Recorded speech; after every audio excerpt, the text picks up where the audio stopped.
On this episode of AV Week, we take a look at the rebirth of Digital Signage Expo. DSE is coming back in 2022. Windows 11 has built-in Teams, and Crestron's Randy Klein announces his retirement.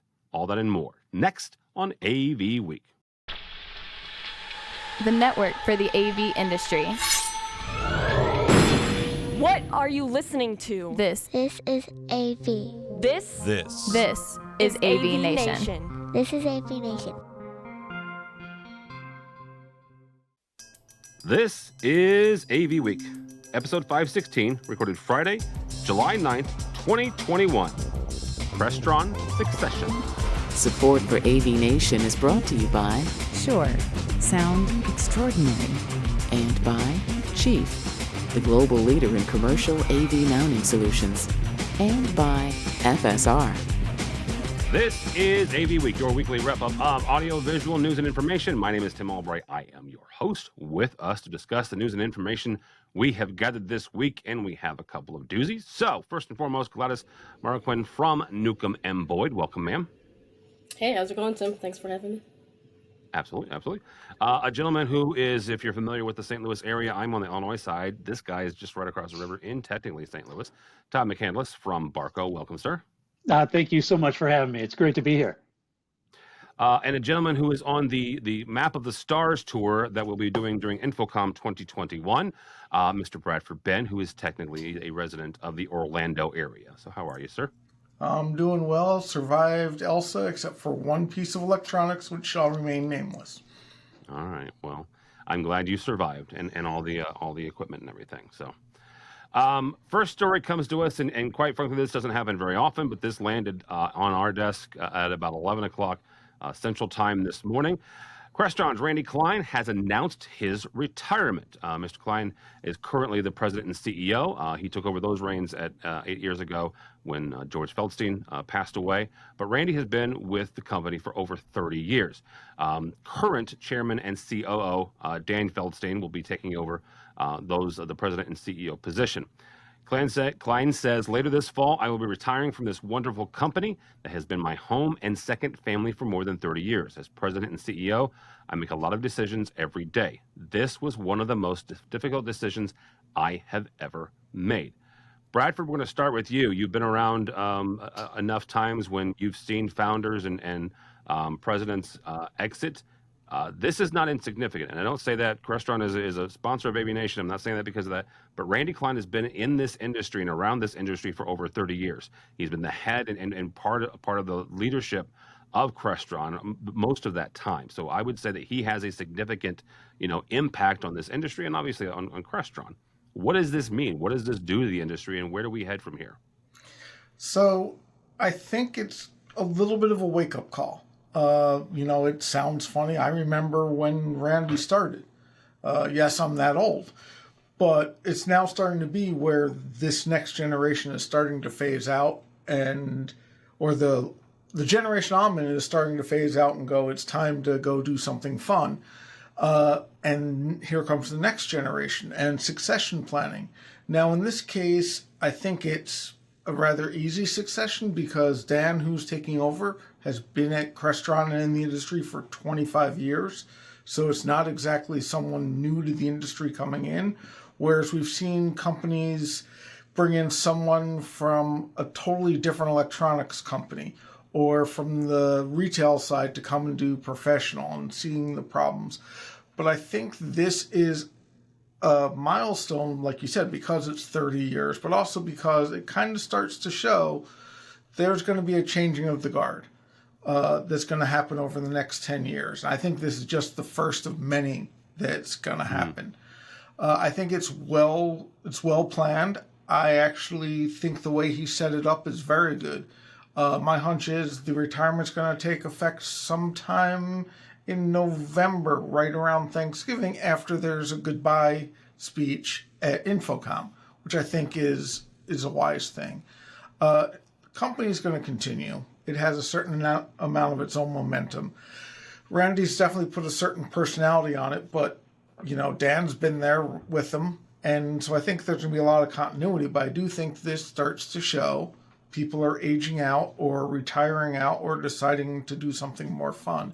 And I think that's the big change, because there's a lot of experience that will be leaving the industry in the next 10 years.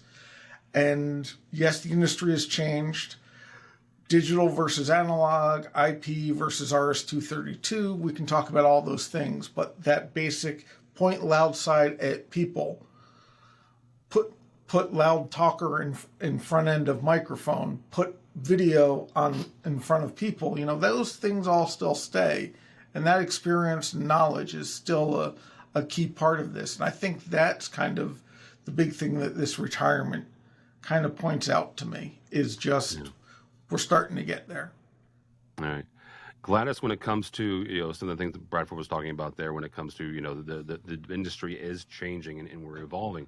But one of the things that people have talked about when it comes to succession planning is kind of mining the knowledge, mining the wisdom, mining these folks before they age out, right? Before they leave the stage. As a young person, and Gladys was part of the SCN's the 9. So when you start looking at this, how would you go best go, whether you are somebody who's just entering the industry, somebody's midway, or towards the end? How do we share this knowledge? How do we make sure that this tribal knowledge stays around?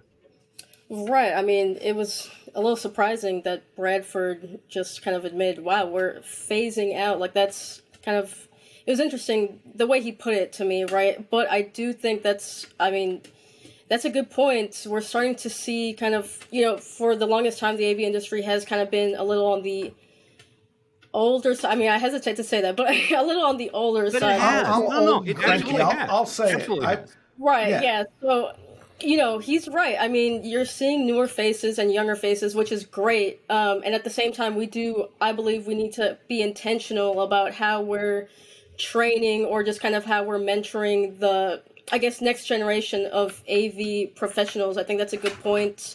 But I also hope on the Crestron side that they continue to innovate how they have been. I mean, he's been there for 30 years. That's longer than I've lived. So I'm not totally familiar with the more legacy products, but I mean, DM, NVX, all of those newer transmission technologies. I mean, I use them every day. And I specify them every day. So it'll be interesting. I hope that they continue to kind of take this innovative approach to AV.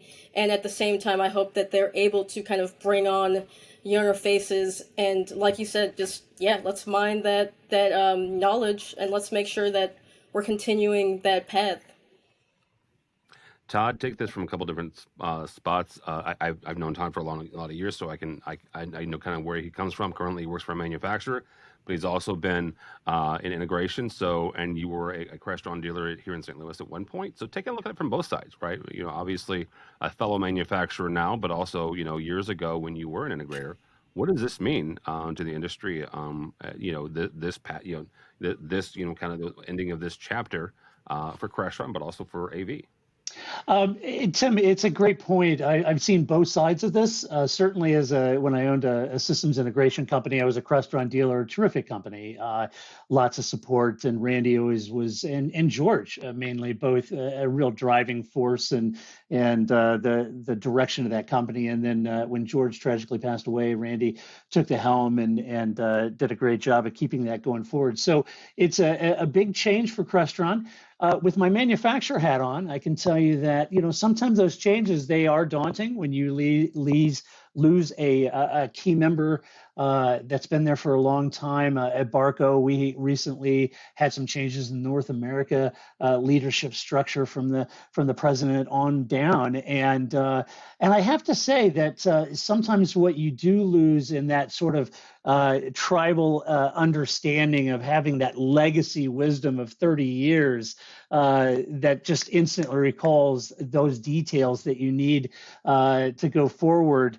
Sometimes that new energy, that new look can be exciting, and having the new ownership come in and saying, hey, how did we get here from selling $0 in collaboration to selling this much in ClickShare, right? And how do we do that, and how do we make that better? So I think there's A real opportunity, certainly for Crestron. They're a well-established, great company, great product, and certainly I don't think they'll miss a beat. They've got terrific people there, and at the end of the day, Randy certainly is leading those people and leading the direction, but it really is all of those people collectively that are innovating, taking care of customers, being customer-centric. That's certainly how it is here at Barco, and I don't think they'll miss a beat. Thanks so much for watching this first segment of AV Week. To check out the rest of the episode for free, click on the link below or go by the website, avnation.tv. That's avnation.tv.